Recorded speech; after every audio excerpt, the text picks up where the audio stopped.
Olá, amigos do Vestibulando. Tudo bem? O tema da nossa aula de hoje será Brasil Colônia.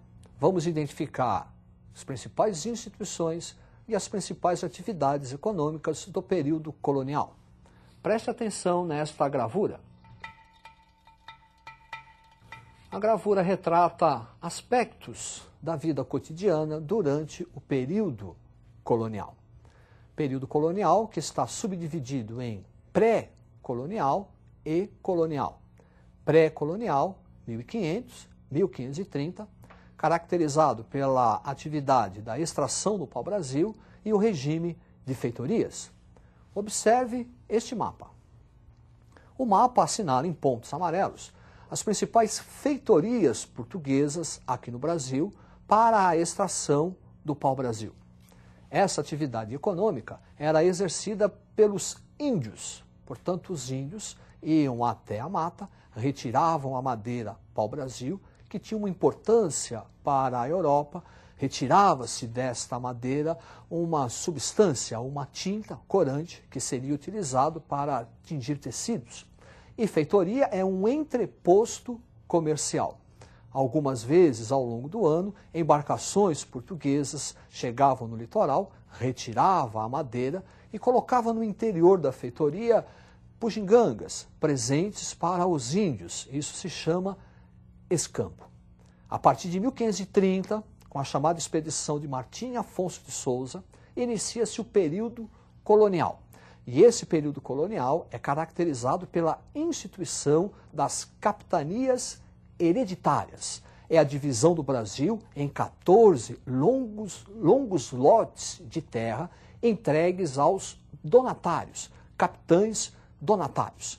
Para você visualizar o que estamos falando, preste atenção neste mapa. Aí estão as 14 capitanias hereditárias, faixas territoriais, que seriam administradas pelos capitães donatários. O regime das donatárias foi regido por dois documentos. Carta de doação, documento onde o rei transfere ao donatário a posse da capitania, e a carta de foral, que é um documento onde se estabelece os direitos e os deveres dos donatários na capitania. De maneira geral, o regime de capitanias hereditárias tendeu ao fracasso, excetuando duas, Pernambuco ao norte, São Vicente ao sul.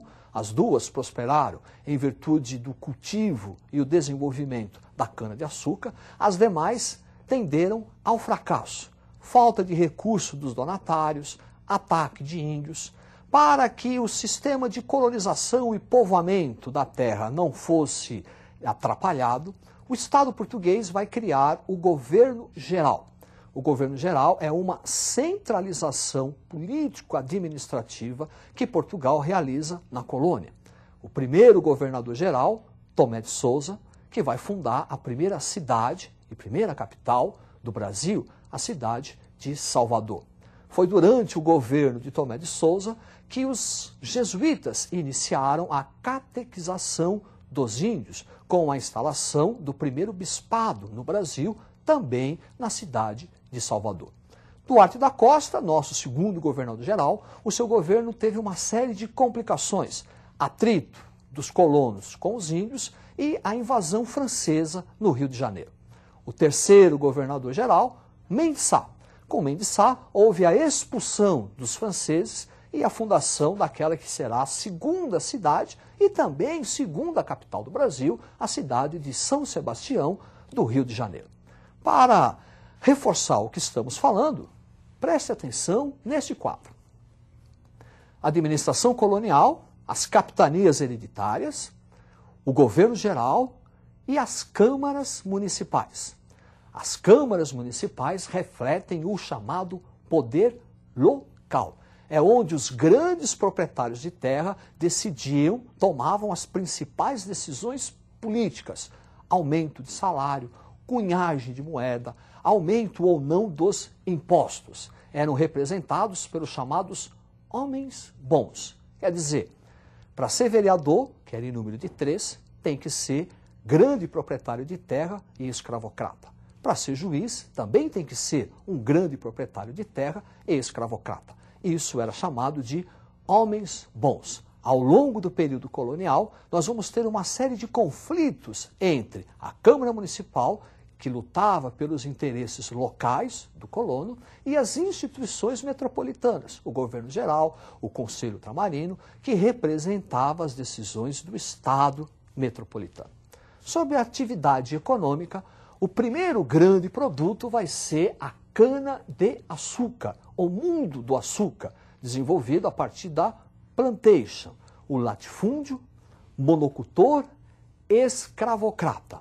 Nesse mundo do açúcar, vamos destacar o enorme papel dos holandeses, responsáveis pelo financiamento para a montagem do engenho colonial, também responsáveis pelo transporte do açúcar para a Europa, refino desse açúcar e depois a distribuição do açúcar refinado por toda a Europa.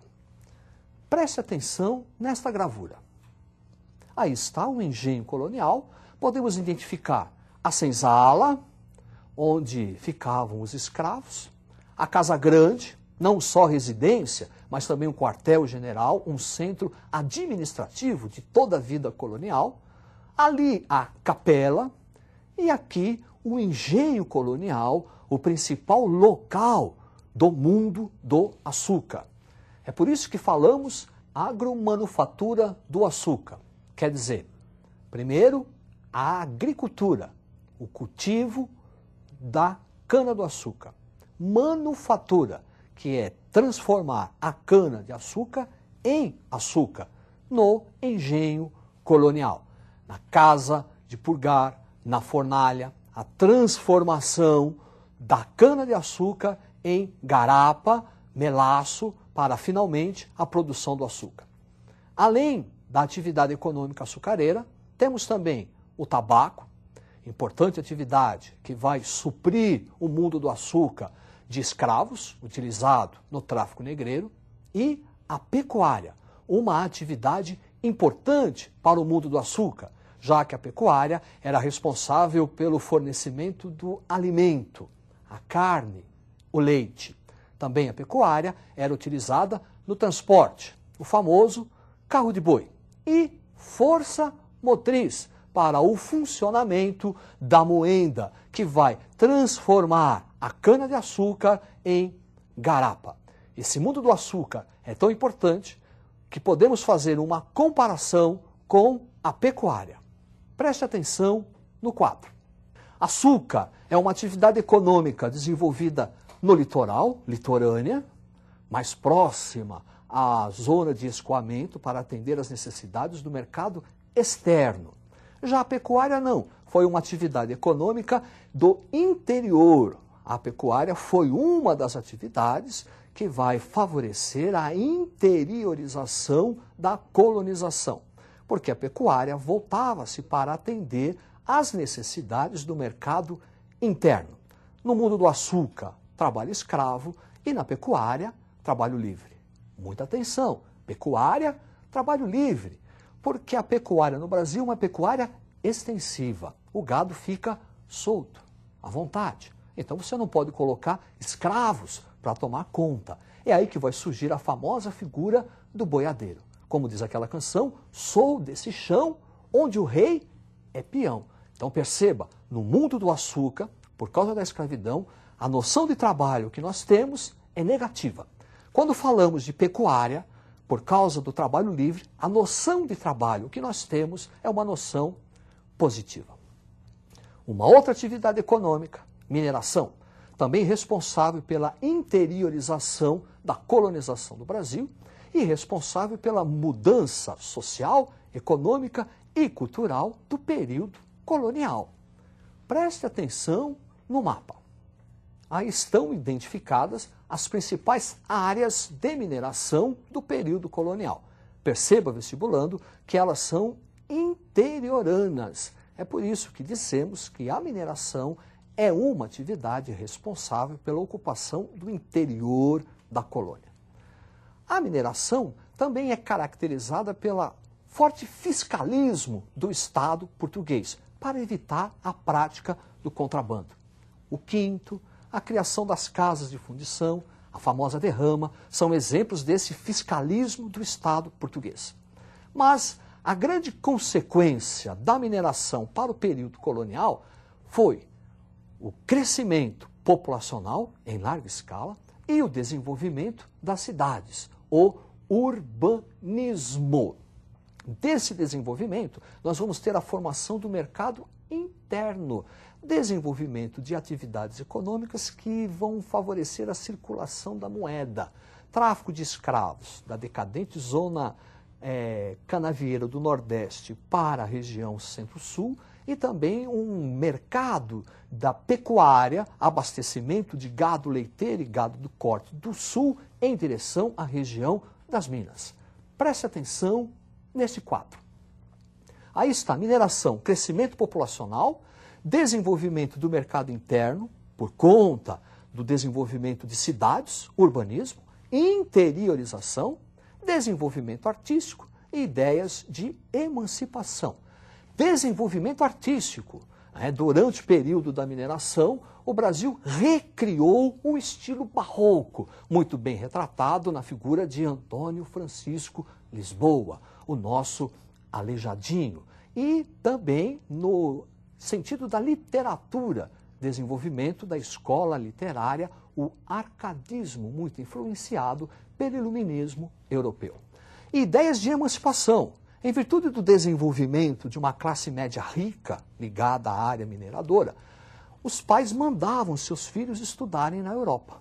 Quando eles voltavam da Europa, voltavam trazendo ideias de liberdade, igualdade, fraternidade, as ideias do iluminismo. E não é, por acaso, vestibulando, que o primeiro movimento que vai procurar separar o Brasil de Portugal ocorreu na região das Minas, a Inconfidência Mineira.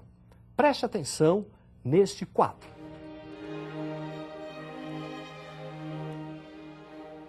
Aí está retratado a figura, um dos principais líderes do movimento da Inconfidência Mineira, que tentou libertar o Brasil de Portugal. É isso aí, até a próxima, estudem.